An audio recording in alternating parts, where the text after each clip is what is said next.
We're coming Tuesday around sundown, and I've been waiting for this moment to share this with you for quite a while, but we've been super busy here.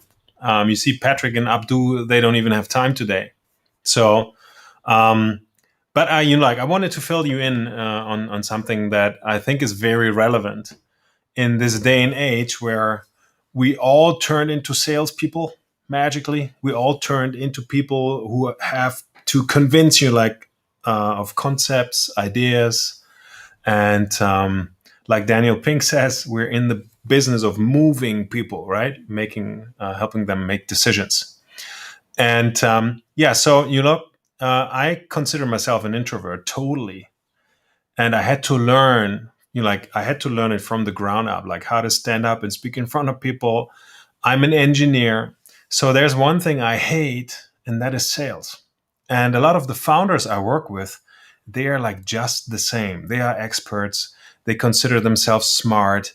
They would never like take something from people, and they think like sales is just not something that fits their profile very well. So, what can you do? Most of the founders I work with, at the same time, they want to be in control of their fortune. They want to be in control of their journey. They want to be in control of the company.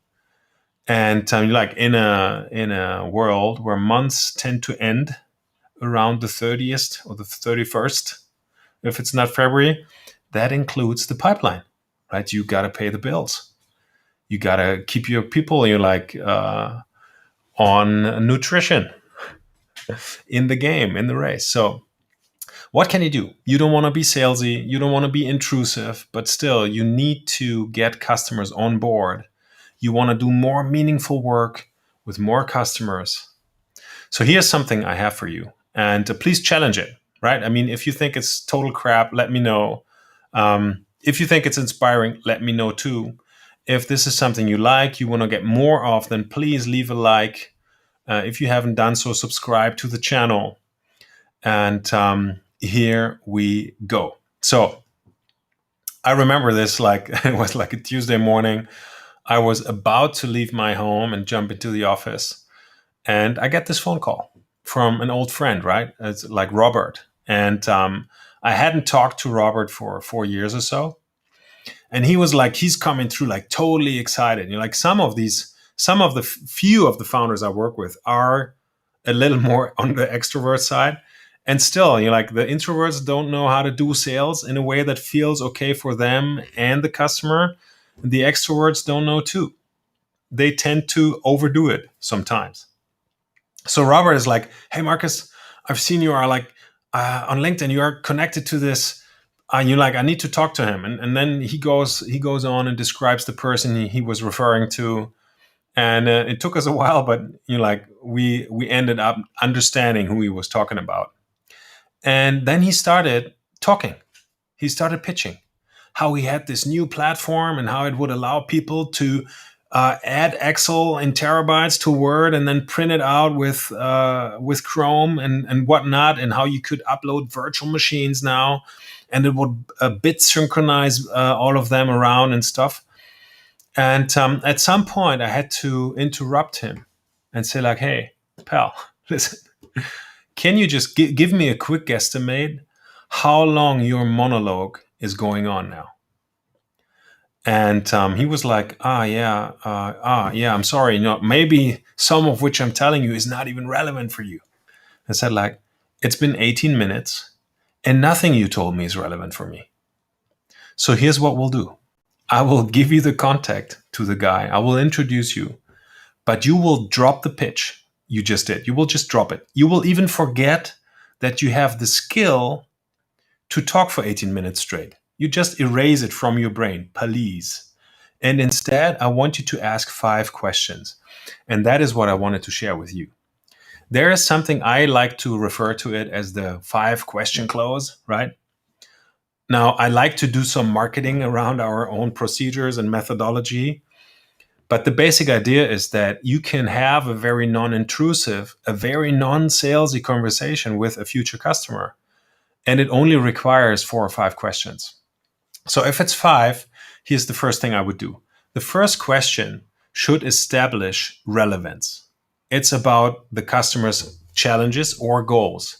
And typically it sounds like something like this, right? If we're referring to Robert's cloud platform, it would be something like, hey, customer, future customer prospect, if you think about your future strategy, is there any specific goals you're looking at that you don't know how to achieve, that you're looking to get some support for from a technology? Or if you look at flexible technology usage, does that have any meaning for your strategy going forward? So the topic here, like in brackets, you can change that, right? You could talk about if you look at communication in your team, or if you look at any other topic, does that have any special meaning for your business going forward? And the topic here should not be Microsoft Azure. It should not be Power Platform. It should not be Google Virtual Machines. It should not be like clickable low-code apps. It should be like the next generalization of what you're doing. It should be the scope, the business scope you are contributing to with your solution, right? So we've asked them if there's any meaning behind it. Now customers typically tend to talk, right? If you have a good relationship, if you didn't disturb the relationship, if they feel you are coming, you like as their friend, and there's some sympathy there, you typically get a good answer. So now the next question would be, what's your plan? Like, it's important for you, I understand it. So how did you think about this going forward? How do you want to address it? Now, you can expect customers to not have a full-blown plan here. And you could even make it and turn it into a little more sophisticated question.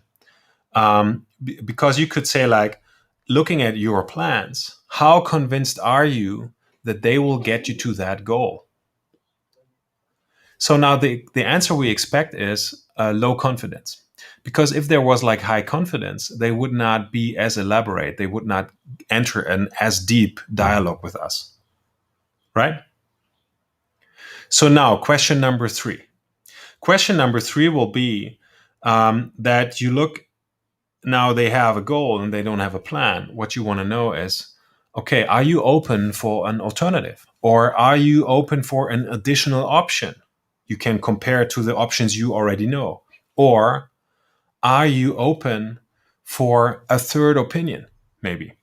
So we're trying to find out if they are willing to listen to something, if it adds more value to their decision, right?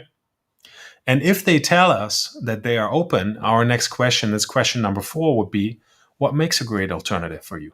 What qualifies that additional option for you? How would you know a third opinion is relevant? What does it need to add to what you're already looking at to be relevant, to make a difference? So they will tell us. And what you get here is some criteria. And you can use that criteria to check off. But there's something else you can do, and that is question number 5. You can say, like, hey, just imagine, let's just assume I had something for you that exactly fulfills that criteria. Is that something you would want to look at? Right?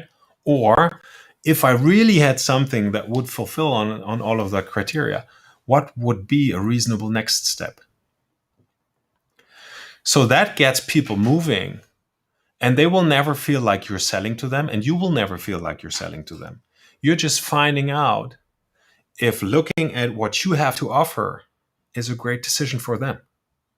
And that, I believe, that turns you into a great salesperson out of curiosity and because you're looking to really contribute value, right? So let me know in the comments below if you want to have that 5-question close adapted to your business.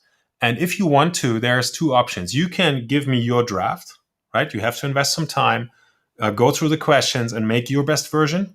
And I will comment on them if you drop them below this video and give you my best opinion, my best take. Or if you don't have any time and you need to be moving tomorrow and you need to have those questions, just send me a direct message. You can do that on Instagram. You can do that on LinkedIn. And we'll get onto a 30-minute call. I'll have a few questions for you. We'll fill you in on the 5. And off you go. So I hope you had a great start into the week. I hope we're past half the year now. I hope everything's developing the momentum that you were hoping for at the beginning of the year. I hope you're doing great. Stay healthy, stay safe, and I'll see you around.